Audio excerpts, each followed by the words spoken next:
दोस्तों एक रिपोर्ट के अनुसार 2027 तक इंफ्रास्ट्रक्चर का मार्केट जो है वो 8.2% के CAGR से बढ़ने वाला है।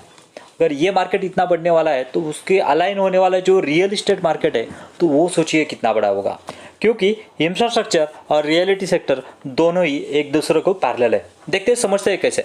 समझिए इंफ्रास्ट्रक्चर में एक रोड बनाया गया है और जब भी रोड होता है तो उसके साथ में यहाँ पे हॉस्पिटल्स, यहाँ पे होटल्स, यहाँ पे स्कूल्स, ऐसे बाजू में ये सब चीज़ पेट्रोल पंप्स, ये सब चीज़ें खुलती है और उसके साथ में ही खुलते हैं रेसिडेंशियल टावर।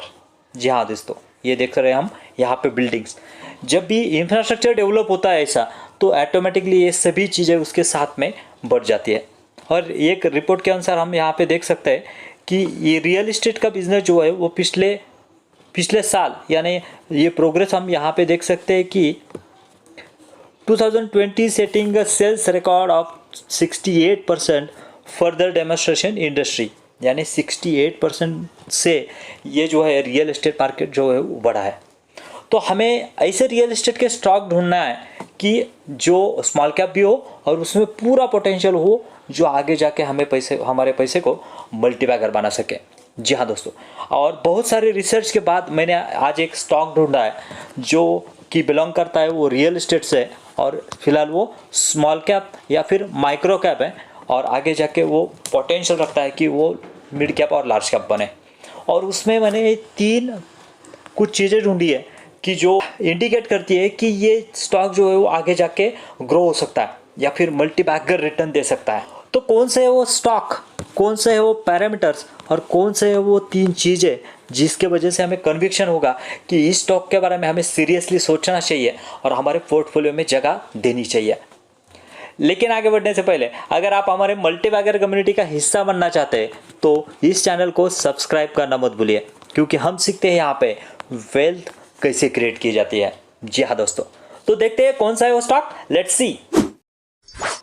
दोस्तों ये वो स्टॉक जिसके बारे में आज हम बात करेंगे जिसका नाम है स्वदेशी पॉलिटेक्स लिमिटेड। जी हाँ दोस्तों, रियल एस्टेट का एक फ्यूचर मल्टीबैगर भी हम इसे कह सकते हैं। कैसे, आइए देखते हैं।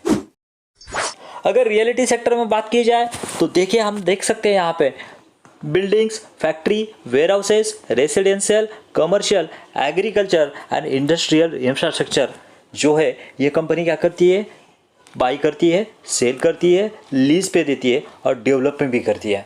ये सब चीज़ें यानी रियल इस्टेट में जो जो चीज़ें आती है इन सब का इन्वॉल्वमेंट इस कंपनी में है।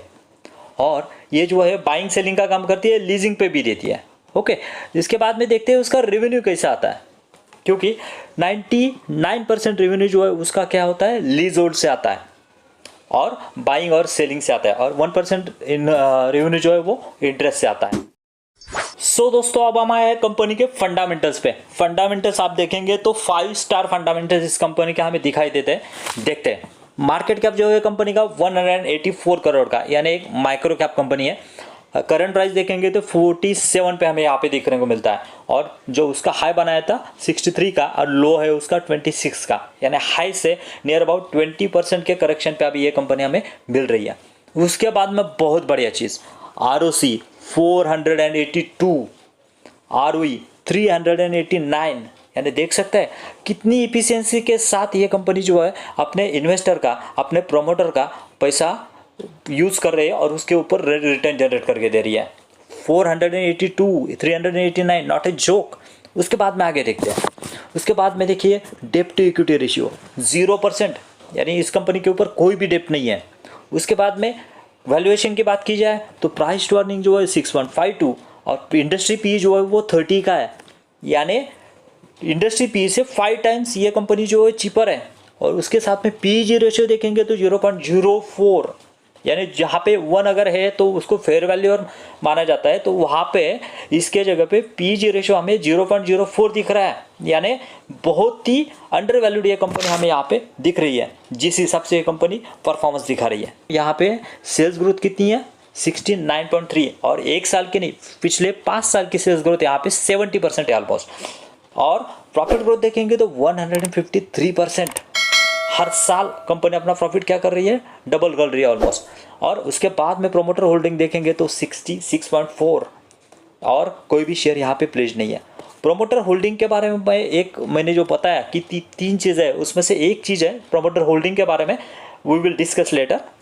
और ये सभी पैरामीटर्स अगर देखे जाए तो ये कंपनी हमें यहाँ पे फंडामेंटल्स के बारे में 5 स्टार दिख रही है। सो दोस्तों फंडामेंटल्स तो बहुत बढ़िया है इस कंपनी के। उसके बाद में देखते हैं कैसे कंपनी के क्वार्टरली रिजल्ट। दोस्तों ये कंपनी का क्वार्टरली रिजल्ट हम देख सकते हैं कि इस क्वार्टर में कंपनी ने बनाया था 4.5 करोड़, जो कि लास्ट ईयर था 13.69। हमें यहाँ पे सेल्स में डीप दिख रही है। लेकिन जैसे कि फिलहाल इंटरेस्ट रेट जो है वो इंक्रीज हुआ है, उसके वजह से रियल इस्टेट जो है वो फिलहाल थोड़ा सा जो है वो कंसोलिडेट करते हुए हमें यहाँ पे दिख रहा है। उसके वजह से सेल्स में कुछ डीप आ सकती है। सेकंड थिंग, अगर हम प्रॉफिट के बारे में देखेंगे तो प्रॉफिट जो है वो भी डीप हुआ है लिटिल बिट। लेकिन जब हम आगे जाते हैं ईयरली वाइज देखते हैं तो यहाँ पे देख सकते हैं कि कंपनी जो है वो अपना सेल्स 35 और अभी जो है ऑपरेटिंग प्रॉफिट मार्जिन यहाँ पे देखेंगे तो 90% के मार्जिन के साथ ये कंपनी जो है वो काम कर रही है। ईयरली प्रॉफिट देख सकते हैं 34, 43, 35, यानी इसी रेंज में फिलहाल जो है वो प्रॉफिट जो है वो घूम रहा है। लेकिन जैसे ही इंफ्रास्ट्रक्चर जो है वो ग्रो करेगा, उसके साथ में अलाइनमेंट मैंने जैसे बताया कि ये जो है अपना रियल इस्टेट जो है वो भी ग्रो करेगा। It will take some time but surely अगर ऐसे फंडामेंटल्स है, अगर ऐसी इफिशियंसी है तो ज़रूर ये कंपनी क्या करेगी, आगे जाएगी।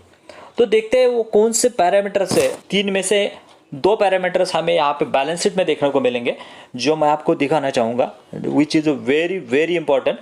हम देख सकते हैं यहाँ पे अगर हम कंपनी का रिजर्व देखें तो पहले कंपनी जो है वो माइनस में थी। यानी ये जो रियल इस्टेट का मार्केट है ना वो बहुत, उसके लिए बहुत पैसा लगता है या फिर बहुत कैपिटल लगता है, जो कि आप बाय कर रहे, पूरा प्रॉपर्टी बाय कर रहे हैं, उसके बाद में उसको कस्टमर ढूंढेंगे, उसके बाद में सेल करेंगे, then you will get the money. Till time the reserve is in minus, but जैसे जैसे आगे जाएंगे ना वैसा वैसा रिजर्व जो है माइनस कम हो रहा है। और अगर आप फिलहाल की लेटेस्ट सिचुएशन देखेंगे तो रिजर्व जो है वो माइनस से यहाँ पे क्या हुआ है, प्लस में आया हुआ है। और ये जो हो गई ये प्लस की 1+1 पॉइंट। सेकंड पॉइंट जो है मैं बताना चाहूँगा आपको, सेकंड पॉइंट जो है वो बोराइंग्स।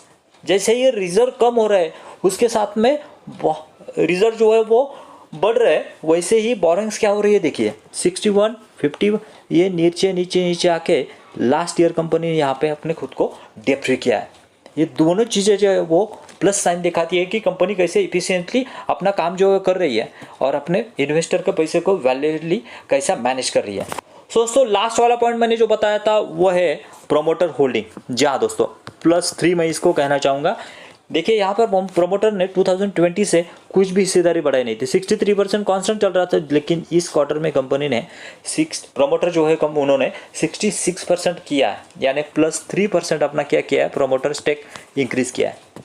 सोचिए कोई भी प्रोमोटर अपना स्टेक तभी बढ़ाता है तभी जब भी उसको पूरा कन्विक्शन होता है कि मैं जो प्लानिंग किया हुआ है हमारे बिजनेस का वो प्रॉपरली वर्क हो रहा है, या फिर हमें ये कंपनी जो है आगे जाके प्रॉफिट बना के दे सकती है। जी हाँ दोस्तों, इसलिए प्रोमोटर क्या करते हैं, अपना स्टेक जो है वो बढ़ाते हैं। और इसके साथ में डीआईएस हम देख सकते हैं, यहाँ पे डीआईएस ने भी माल बेचा नहीं है, कंटिन्यूसली अपना होल्ड करके रखा है। वो जो है वो सेफली चल रहा है। जैसे ही कंपनी जो है ग्रो करने लगेगी वो क्या करेंगे, स्टेक अपना बढ़ाएंगे।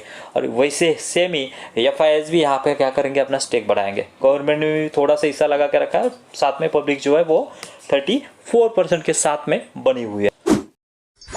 दोस्तों अब हम आए कंपनी के चार्ट पैटर्न पे। यहाँ पे देख सकते हैं ये कंपनी जो है 47 पे ट्रेड कर रही है और इस कंपनी ने अपना हाई बनाया था यहाँ पे 59 पे। और फिलहाल वहाँ से जो है कंपनी यहाँ पे हमें कंसोलिडेटेड होते हुए देख सकते हैं। यहाँ पे फिर भी हमें ये कंपनी कितने डिस्काउंट पे मिल रही है, 20% के डिस्काउंट के हमें यहाँ पे मिल रही है। लेकिन इसमें एक बहुत इंटरेस्टिंग बात, इस कंपनी ने पिछले 5 साल में हमें कितने रिटर्न दिए, 4340% के रिटर्न दिए है। और अभी ये फिलहाल कंसोलिडेटेड होते हुए हमें यहाँ पे दिख रहा है। तो ये बहुत बढ़िया अपॉर्चुनिटी है कि हम यहाँ पे देखें और समझे कि ये कंपनी अगर फिलहाल कंसोलिडेटेड में है और ये अगर कंपनी यहाँ पे ब्रेकआउट देती है, यहाँ के 60 से आगे जाती है, तो वो ये आगे यहाँ पे रॉकेट बनने वाली है। सो ज़रूर स्टडी कीजिए स्वदेशी पॉलिटेक्स लिमिटेड को, बहुत बढ़िया स्टॉक है। ये कोई भी रिकमेंडेशन नहीं है, मैं जस्ट आपके सामने ये स्टॉक रख रहा हूँ क्योंकि ये स्टॉक में दम कम है। पूरा पोटेंशियल है कि ये अपने पैसे को मल्टीबैगर बना सकता है। सो ऐसे वीडियोस के लिए सब्सक्राइब कीजिए। Thank you very much. जय हिंद।